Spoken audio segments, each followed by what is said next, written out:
তো এই ক্ষেত্রে মার্কেটিং শেয়ারিং মার্কেটিং হিসেবে আমরা 2%, 3%, 5% বিভিন্ন ধরনের আমরা সেক্টরে কাজ করে করে মুনাফা পাই। তো আমাদের কোম্পানি আমাদেরকে যে লাভ দিচ্ছে 8,000 টাকা, 5,000 টাকা, 10,000 টাকা, 19,000 টাকা বিভিন্ন সেক্টরের কাজ দেওয়ার পরে আমরা 3 গুণ থেকে 4 গুণ 5 গুণ বেশি আমরা টাকা পাই। তো এই ক্ষেত্রে তারা এই টাকাটা কোথা থেকে পাচ্ছে? আমাদের জন্য সেটা টাকা থেকে আমরা ডিপোজিট করি, এখান থেকে আমরা 3 মাস পরে 1 লক্ষ বা 1.5 লক্ষ টাকা আমরা পাই। তো আমাদের 3 গুণ বেশি টাকা কোথা থেকে তারা দিচ্ছে? আর দ্বিতীয়ত প্রশ্ন হচ্ছে আমাদের সামনে আমাদের এই এমআই কোম্পানির লক্ষ্যটা কি? জি ধন্যবাদ ভাইয়া। এমআই কোম্পানি আমাদেরকে যে টাকাটা দিচ্ছে সেটা কোথা থেকে দিচ্ছে? একটু আগে ভাইয়া কিন্তু একটা প্রশ্ন করেছিল আমাকে এই বিষয়ে, আমি উত্তরটা দিয়েছি, আপনি হয়তো খেয়াল করেন নাই।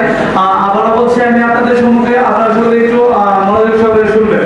এমআই কোম্পানি আমাদেরকে টাকাটা দিচ্ছে, আমাদের টাকা কিন্তু দিয়ে বসিয়ে রাখে না কোম্পানি। আমরা টাকাটা ইনভেস্ট করার পর আমাদের টাকাগুলো হচ্ছে ইন্টারন্যাশনাল মার্কেটের মধ্যে ইনভেস্ট করা হয় এবং সেইখান থেকে